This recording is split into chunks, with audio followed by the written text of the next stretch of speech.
Hey, all you rock stars out there, this is Milja Komatievich from Steel Heart. You are watching CMS TV.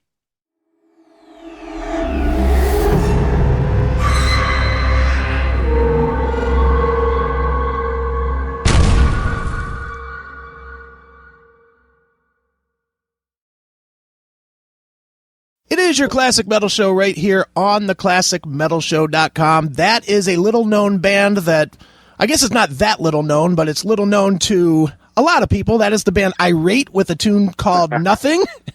Oh, wow. And awesome. And on the phone is a guy that I'm not sure if you're irate or not. You really don't have a lot of reason to be, but it's the one and only Rock and Roll Hall of Famer, legendary bassist, the one and only Jason Newsted. Jason, how are you, man? Chris, what's happening? Thanks for having me, man. Sure, That's amazing you played that song. I haven't heard that in forever. That's fantastic, for real. Well, really cool. Jason, I'm sure you probably don't remember, but you and I have had a lot of interaction over the years, mostly in the Metallica days.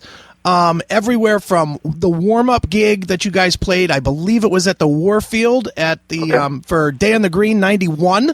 Wow. All the way through, you gave me my biggest thrill ever as a music person by actually inviting me up onto your stage in 1998 during Soundcheck. Wow. So, and you also busted my balls better than anybody ever did. And I want to tell you this story and see if you even remember it. Same gig, 98 in Cleveland. I was backstage hanging out with the Corrosion and Conformity guys. Okay. And there was obviously you and the Metallica guys are there, and some of the COC guys, and your road guys and whatnot are there. And for whatever reason, I took a peek over, and you guys had the table set up with the beers and the drinks and the food and whatnot. And you just came right over to me, and you caught me like glancing at the table, and you're like, "Dude, go ahead, have a beer or whatever." So I was like, "All right," and I walk over to the table. And I go to grab a beer, and immediately Hetfield comes right up behind me. He's like, "Dude, what the fuck are you doing taking our beers?" And I was like, Jason said, and immediately Hetfield's like, "Jason doesn't run this table. I run this table." And, he's like yelling at me. And I was like panicking, dude. And then all of a sudden you came over just pointing at me laughing, and then Hetfield broke into busting my balls as well. It was one of the funnest moments ever, dude. Because we set you up. Yeah, that was cool. Totally good stuff, man. Fun stuff. Very good, man. Very good. I'm glad you got that story to tell. That's awesome, man. Well, dude, obviously you have many, many stories to tell. Old stories, new stories. I guess the good place to start is with the obvious, man. Where has Jason Newsted been? You were obviously in the biggest band in the world, and then you disappeared to the level of getting rid of a website and hiding. So yeah, for sure. There was a lot of crazy peaks and valleys in the last 12 years. And just so you know, Chris, since we do have a history together, this is the 12 years today is when I called the meeting with Metallica. Wow. So we got, a lot has happened in those 12 years. And, I may not have been in the spotlight like it is in a big band like that, where everybody knows your every move and the name of your cat and all that stuff. It gets a little crazy, But I really stayed very busy in my own world for every minute of this last 12 years. I'll do a brief thing, but just so everybody can kind of get caught up with where I'm at. As soon as I left the band, I already had Echo Brain going at that point, so we finished our record right away, recorded a record, released a record, went on tour, and did all that thing. I was, the first 6 months, I'll back up a little, the first 6 months after I left the band was pretty traumatic, I was still really reeling from things and just trying to figure out which direction I was going to go, but got the Echo Brain thing going, kind of found my solace in that, and very, very proud of that record. It's very true music and very musical music, and such a departure for me from the heavy thud stuff. It was a refreshing cleanser that absolutely had to happen for my life to continue. And so we did that thing, and about a month after I wrapped up the Echo Brain tour and all that, I joined Voivod, and then I toured with them and made records. We ended up making 3 records total, and did a few tours. And then in 2003, I played. In between all that, I was in Voivod and Ozzy at the same point in 2003. That summer, went out with Ozzy on Ozfest, did 62 shows in 60 days because I was playing with both bands. 2004, I had my first shoulder surgery on my right shoulder. I had a complete bicep tear and a rotator cuff tear. It was very, very severe. Wow. It took a long, long time to come back from that. And then I had 3 surgeries from 2004 to 2008, right shoulder, back and forth. So I was one-armed for quite a bit of time. For about 3 years, I was one-armed back and forth and addicted to painkillers. I started painting because I really didn't, I rigged up little rigs where I could slide a Parker thin guitar in between my sling and my stomach to keep playing my instrument, but it wasn't anything where I could bounce around or be myself or be my real monster or anything like that. So kept painting and did a bunch of paintings, and that got kind of famous, and I did art shows, and I still sell big paintings for thousands of dollars right to this day. I've done between 800 and 1,100 pieces in that time that I was down. I learned to be ambidextrous. I can use both hands equally now because of the necessity of that. And all the paintings are done with both hands, and of course it's helped me play my instruments better, obviously. So that all came around 2008. 2006, I went and did the Supernova show on CBS and made a whole bunch of dough. Learned a lot about what not to do with all the Hollywood hubbub flying around me. I think I finished the last Voivod record with those guys. 2009 was a release on that. And then I started doing Papa Wheelie shows, and we went out and took that out and opened for Caius and the Sword and Anvil and some different stuff. Then we did the Hall of Fame with Metallica, did the, that's not quite chronological, but I did it anyway, and then started playing with this band, wrote these songs in August of last year, and now here we are 6 months later, and you got this music in your lap, and the spear is sharpened and ready to go crush. Sure. Well, so I've been very busy, just not necessarily in the limelight, Right. Is that good or bad? I mean, and the reason I ask that is because obviously you spent 20 years in as big of a limelight as there is. I mean, literally Metallica in your era became as big historically as anybody you want to point to. Beatles, Stones, whoever. Metallica in your era was easily that big. Then obviously you jump out of the limelight. That's got to be major culture shock for you. Yeah, it was good, but it was exactly what needed to happen. I climbed the tallest metal mountain with those guys. We had incredible peaks and valleys, but I was there for the greatest peaks. And when we got to the top of the tippity-top of the metal mountain, that one, I stepped off. And that's where I remained. I stepped off at the top, and I still am at the top. That's where I'm coming from with this record. It's a fresh start, but I don't have to start at the start anymore, as that were, because of all, like you mentioning, all the hard work I've done for 30 years, taking my music to the people and all that stuff. I was a part of a fantastic outfit for 15 years and played a pretty significant role. I think everybody had their own roles to make that thing be as big as you're speaking of right now, and I played mine pretty well, apparently. From the feedback of the people, I did something right. Sure, absolutely. Well, Jason, obviously you have a new project, just self-titled, more or less, or just called Newsted. The name of the release is called Metal, and without any question, from the first notes of Soldier Head all the way through, it's very clear that the metal hasn't left you at all now, has it? No, man, it's always there. No matter what kind of music I play with different people through time, whether it's Echo Brain, Sepultura, Government Mule, DJ Shadow, I mean, so many different bands, so many different styles of music through time. It's made me a better, well-rounded player. And stepping back just a second to what we were talking about, now that the dust has settled 12 years later, look at what we've got before us now. Metallica is a giant, powerful thing, as strong as they ever were. Still dominating the universe. Most importantly, James is healthier than he ever was, clear-eyed and strong and sober, happy with his family. I mean, that's the very most important thing. And then I have a band that I'm very, very happy about and excited, and I feel like a kid with this again. I'm really, it's metal because that's what I am. It's old school metal. That's all I can be. I went for this, doing what I do best. The most hours on my instruments have been spent playing this type of music, and the title is very appropriate. I want to make sure this is a global thing, like we're talking about. We've been working for a long, long time to take the music around the world. I have to address it as a global thing. If you have spent any time in metal circles in the last 30 years, you know what the word Newsted means. You know what the word metal is. You put those two together, and there's no question or confusion about what you're going to get. Sure. Now, Jason, obviously there's going to be 1,000,005 musicians that want to work with you just for the fact of just what you said. Your name means, everything in the world of metal. So how do you not only land with the guys that you've landed to form this project, but how do you weed through the people that are just looking for their own little, attention piece based solely off of your legacy? Hey, you. Why are you watching this with commercials? Go commercial-free and unlock exclusive content. Become a VIP today on Locals, Substack, or Rumble Premium. Stop waiting.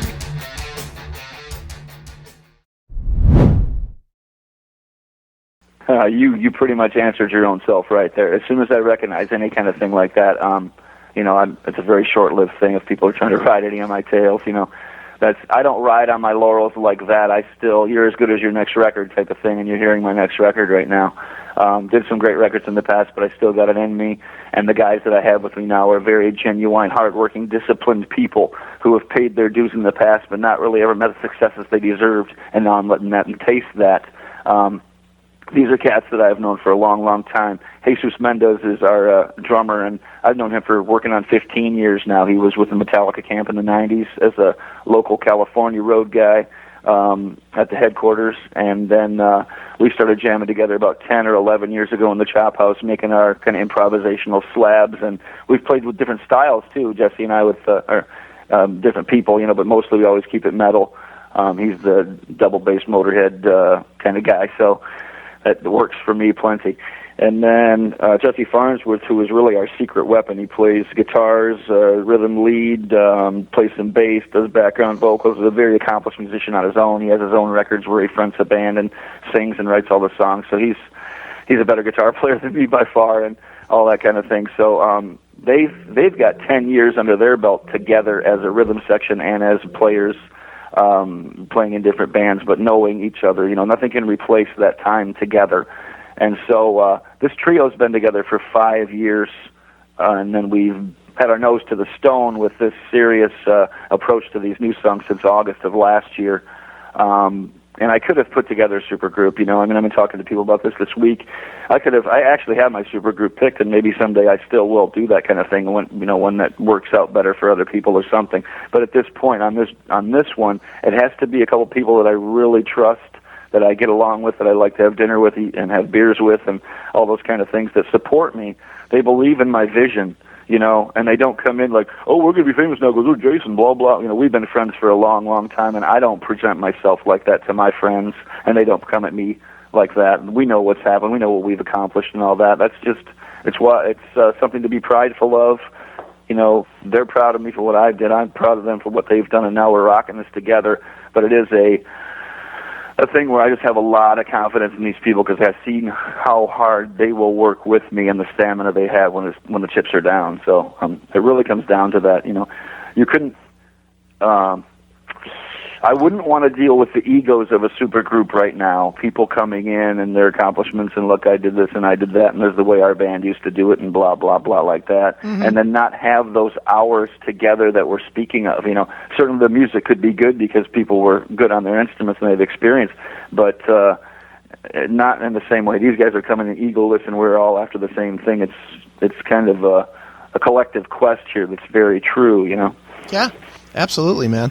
Well, listening to metal, one of the things that comes through very quickly to anybody that's followed your career and really followed your whole career, not just the big name stuff, mm-hmm. but this is not a lot of the reviews that I've read online are people saying how this is a departure for what you've done. And to me personally, I don't think it's a departure at all. If you look at you've done so many different projects that people don't know about, but if you've listened to, is really right in the ballpark of where metal is, especially songs like King of the Underground and King of the Underdogs and Soldier Head, very much in line with some of the stuff that you did, post Metallica or even during Metallica, but that was not the big name stuff. Do you feel that way, or do you feel like this is a completely new sort of element for you? Well, it's a departure certainly from some of the other styles of Echo Rain and all those things, but it is what I've always done. It's the truest thing, like we talked about before. It's what I've always done best. It's what I've done the most of. So it's absolutely what's supposed to happen. And as far as a departure, it is in the way that I'm assuming a bunch of new roles.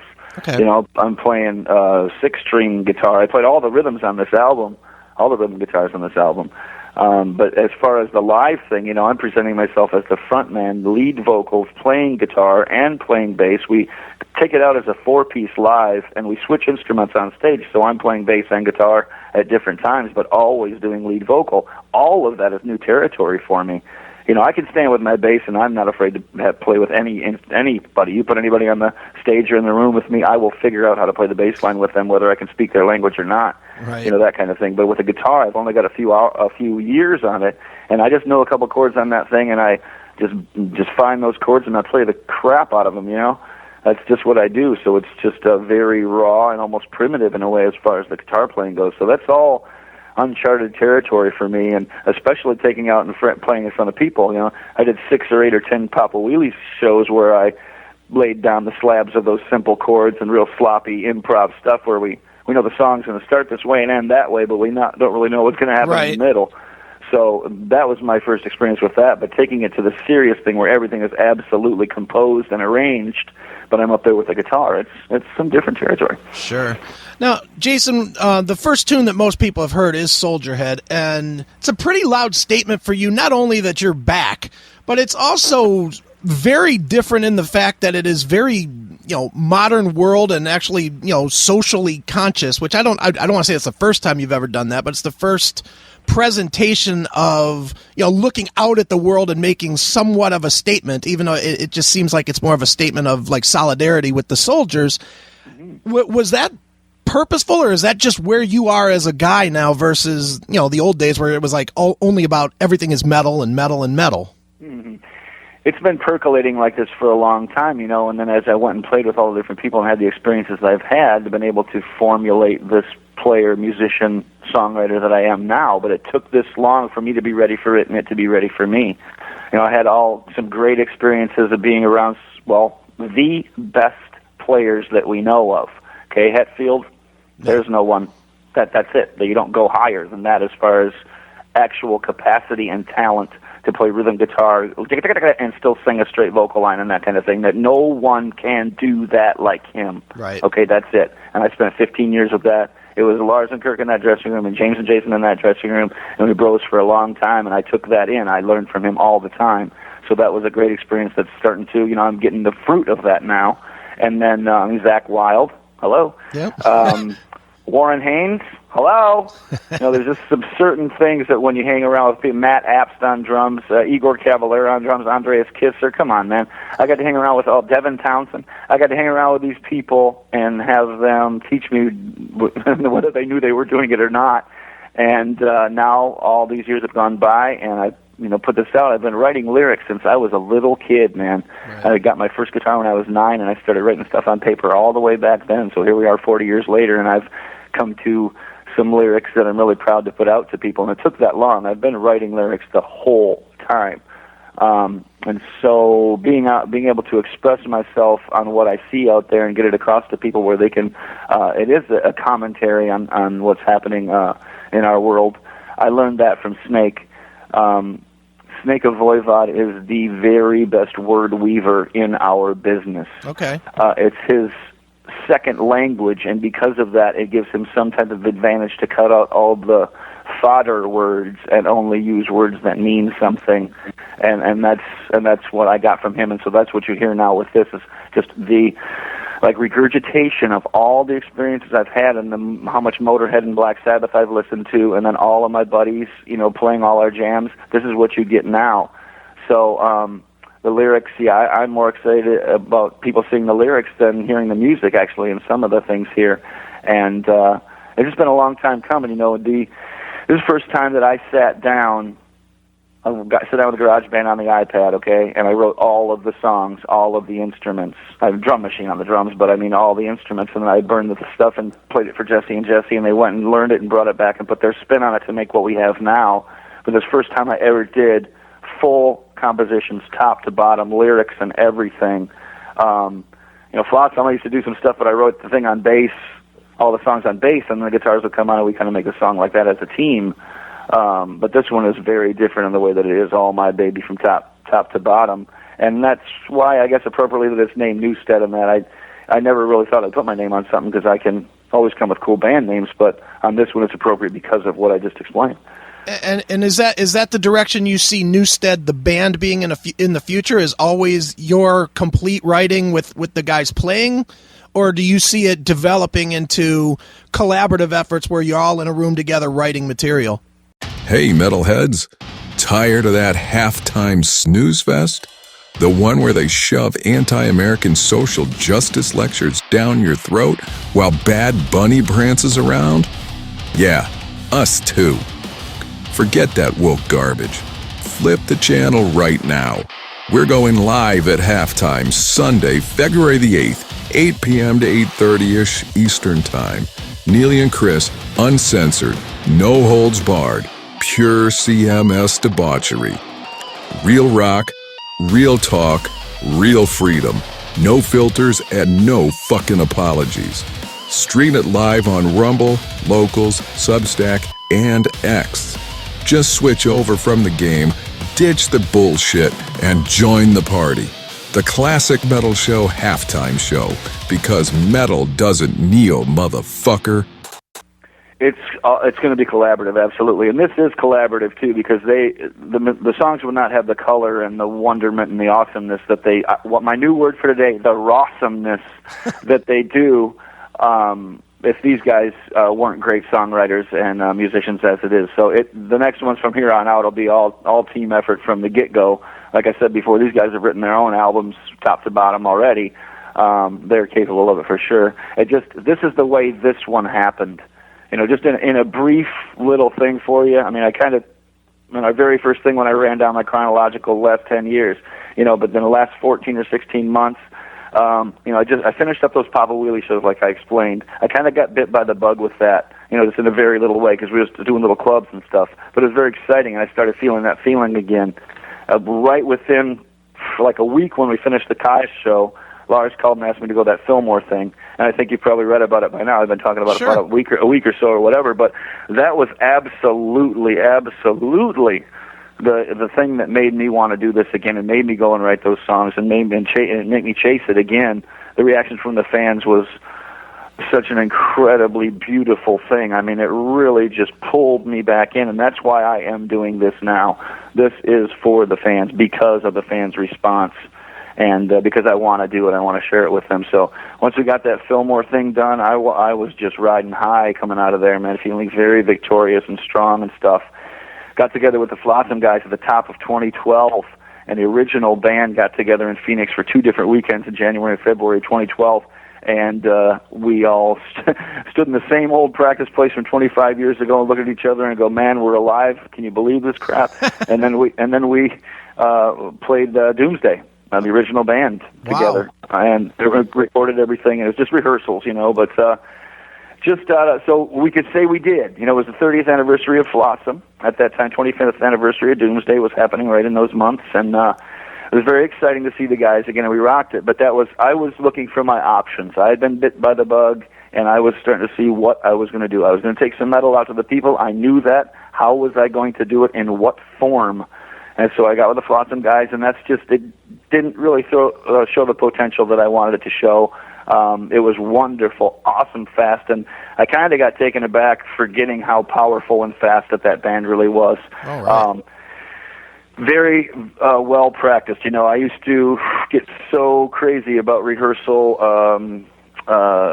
discipline and all that thing, and they carried it on even after I left the band. So they're a very well practiced band, and to remember all those parts that kind of relearn everything. I'd forgotten what I'd written, when I was 19 years old, and I go, who in the heck thought all this stuff? Pretty crazy to go back and learn it, but it was a wonderful time. But it wasn't going to be what I was going to put my effort and energy into. So when I came back from that, I started getting serious with Jesse and Jesse here, and we talked to each other and said, I said, you guys, if I decide to do this, are you with me, man? You ready to sacrifice everything and go rock some shit? And they're like, for sure, dude. So we practiced it a little while, get it together, and then, like I said, August of last year, I got down to it, wrote the songs, and then here we are now. So it was really a seed planted by the fans, worldwide fans of Metallica, to call me back into the circle. Awesome.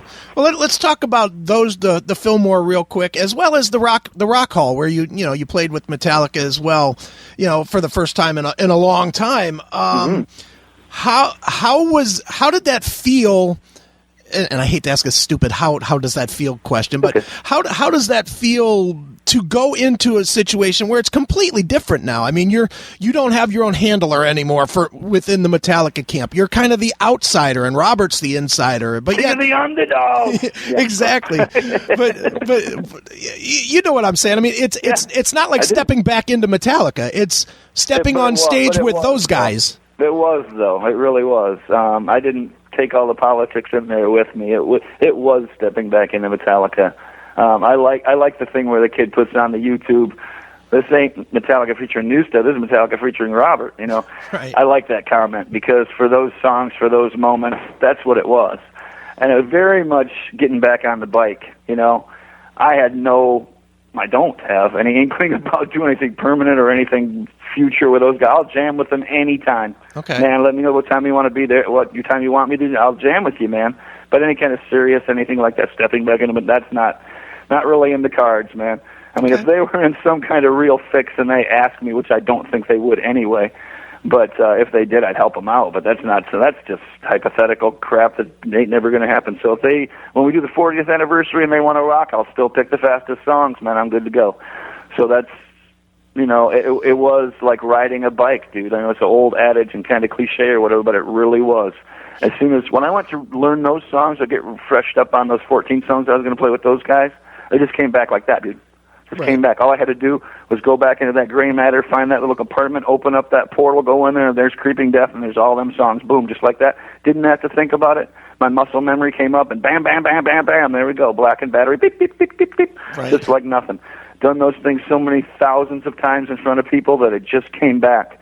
So stepping into it, strong, powerful, victorious feeling, and even better, when I got done with it and the fans are chanting my name, and their faces are all lit up, and I walk off and I give them the medal sign, and then I come home and hang out with my animals and, with my wife, and at home nice and warm, and the next day get together in a shop house and jam with my boys and do whatever the heck I want whenever I want.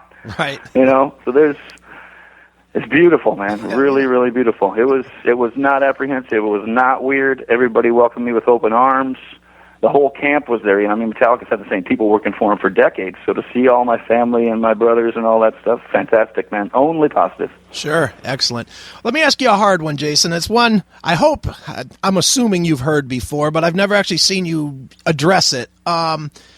There's two camps of fans for Metallica, and they all are centered on exactly the moment, basically, when you join the band, which is, there's the fans that absolutely will say Jason Newsted was the metal in Metallica for those 15, 16 years. There's also that camp that will say Metallica went from being the best metal band in the world to sucking when Jason Newsted joined the band.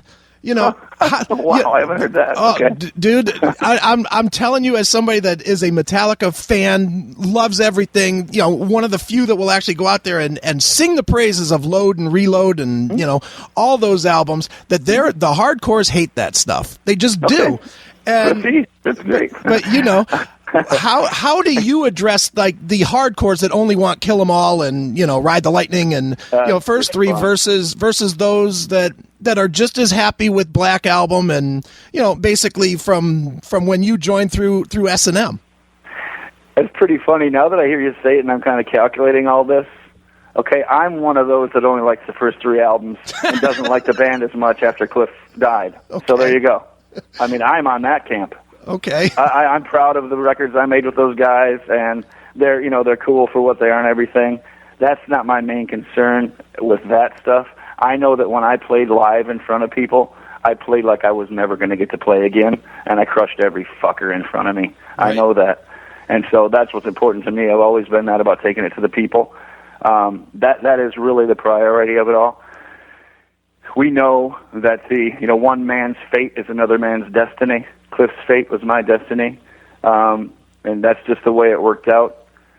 It's sad that people are so small-minded about not just appreciating artistry and also looking at the situation in a human manner. Mm-hmm. I rescued them and they rescued me when I joined and when I left. Okay. I rescued them again and they rescued me again. I was addicted to painkillers. James was drunk as hell. Everybody it was all a mess. Divorces and having first babies and all kinds of ugly, crazy things that brought our separation, as it were, our divorce, as it were, But there's, so many factors that people don't realize within the thing. Cliff died. Right. Did you want Metallica to stop? Right. Did you just want them to stop? You think that those people with that attitude and that talent are just going to stop? Everybody's got their opinions, and I am proud of them for having them. If you stood there like a freaking doormat, then I'm not really with it. I want you to be you, stick to your opinions, be true to you. So if you dig like I dig, the Kill 'Em All, Ride the Lightning Master puppets, that's us right arm. But don't disrespect people that kick ass. Right. And that have given so many millions of people joy around the world. Way more joy than sadness. This is a big, big deal in our world that we were ambassadors of this music and still continue to be and take around this American music to the world and show a lot of people that don't really think much of us as Americans, show them that we can rock and we're not so bad. Right. People need to look in the depth of things and see what it's all about, Mm-hmm. The liking Metallica then, liking Metallica now, whatever, all that, peace, man. There's room for everybody. There's great bands, new bands that are our spawn, Mastodon, The Sword, and all that kind of stuff. Go dig them, man. If you don't dig the newer Metallica, peace, good for you. Carry on. Go listen to Emperor, whatever. Right. Okay? There's just so much water under the bridge, 30-year career. We're all in the Rock and Roll Hall of Fame, and we're still standing tall and fit and everything. Come on, man. Yeah. Who else can say that? Yeah, absolutely. So true. everybody can have their opinion, but any negativity to me is basically bullshit. It's unnecessary. Right. I hear you, man. Follow the chaos. The Classic Metal Show is live on X. Stream all the episodes for free, watch the show live every Saturday night, or just get there and find out what is going on with the Classic Metal Show. Get your metal feed, x.com/CMS Rocks. Let me ask you one last Metallica question, and then we'll wrap up with a couple fun things. Good, thank you. Some Kind of Monster. Were you happy, disappointed? It I don't know. Outside looking in, seemed unnecessary, and it seemed to paint you in somewhat of a bad light as like the reason the band fell apart. That's again wow. Outside. That's my own personal, just the way that the video and whatnot, and it almost seemed like they took band business and put it out in public in a way. There was a lot of bad shit going on with all of you guys. Yeah, and it just seems like maybe that should have been left, behind the scenes. I agree with that. I have always been quite a reclusive person. I have always been accessible to fans, my rapport with the fans and all that. That's what I've lived on as my fuel. And as I rekindle it now on the social media with all these people and everything, it's why I do this, man. It's with that wonderful part of it. They're, you know what I mean? I don't. Go ahead. Tell me. Ask me again, will you please, so I can get my answer what I want. Well, the question really is just: do you wish, more or less? I guess my question is: do you wish that period of time had not been turned into a public display of you guys' disjointedness at the time, which led you leaving the band?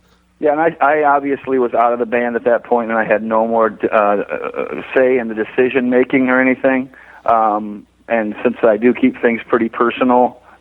Private, to do that like that and expose yourself in those ways, I did not agree with that. But that, like I say, that wasn't my decision. I was long gone by then. So, I think there was some pretty unsavory moments in there. I've always tried to maintain the high road in this whole thing, and I will still. Sure. I'll never forget that Metallica gave me my chance to be what I am and to have my career and to be talking to you now about my new music, all that stuff. But yeah, some of those decisions that were made about exposing your inner workings like that, I think it was detrimental. It doesn't make a lot of sense considering what kind of band we were. We were always able to solve all of the issues within our own camp, dude. You know, we were a pretty tough gang for a long, long time. We dominated the world, just us four. And so doing those kind of things and showing those weaknesses like that, it's just not necessary. That's the word really. It's just, it really isn't necessary for people to know that kind of stuff. And the disrespect they showed to me and those things and all that, that's so long ago. And yeah, it got under my skin a little bit when I first saw it. And I go, why are you guys doing that? I don't understand what I've done to deserve that thing. I was always the first guy in, last guy out. I worked very hard for the band. I never put anything before the band. It was always my first priority. And I mean, I missed my, getting a little touchy here. Let's just say I missed some pretty important things. You know, things like laying very close friends and family members to rest, and different important things where I really should have been a part of it, but instead I would go and do an interview or go and do a photo session or carry a master tape across the country because nobody else wanted to do it. Just get Jason to do it, you know, these kind of things. I always put the band first, so them guys forgetting about that fast, I don't know if they were just trying to lash out to get back at me or whatever in a collective. There is a thing within a group or a band or people like that. Whenever the one person isn't there to defend themselves, everybody else gangs up on them. I think that's a very common thing within teams and all this stuff. So the one thing that I think people maybe don't realize, unless they are in groups or they have a good company that they're working with or something like that, there has to be a pressure valve in something that's successful. And especially when there's so much male ego stuff going on, there has to be a diffuser. There has to be a pressure valve. I was that pressure valve, and I don't know if they have one anymore. Okay. So that was really part of the thing that made me what I was as far as the role that I assumed in that band. When they did push me out there in front to do some of those things that maybe everybody else didn't want to do, little did they know that it would build the great character in me that I have now, the people person skills and the emotional capacity and all that stuff. I didn't like it then, but as I look back at it now, I wouldn't change a thing because it built me to where I am now. Sure, absolutely. Okay, I got to go for this other interview, so what you got? All right, well, two real quick. How has Lemmy influenced your career? Lemmy made it okay for me to play with the pick and through a guitar amplifier with my bass. You know, he made it okay. I used to get all kinds of crap for it, and he made it okay, man. All right, awesome. And last one, why don't you take us out with a song from the new record and tell us a quick story about it? Okay, so we'll go back to Soldier Head because that really is the one that I want to be the spearhead for this whole thing. We got a video coming out next week of it so everybody can see and feel what the band's all about. It's very representational, one more rawesomeness in the video. And this song is old school metal at its finest, and it's my tip of the hat to our military service personnel around the world that keep us safe and keep us protected and enable us to play our music as loud as we want to. Soldier Head from Newsted and the Metal EP. All right, let's check it out right now. It is Soldier Head, it is Newsted, right here on your Classic Metal Show.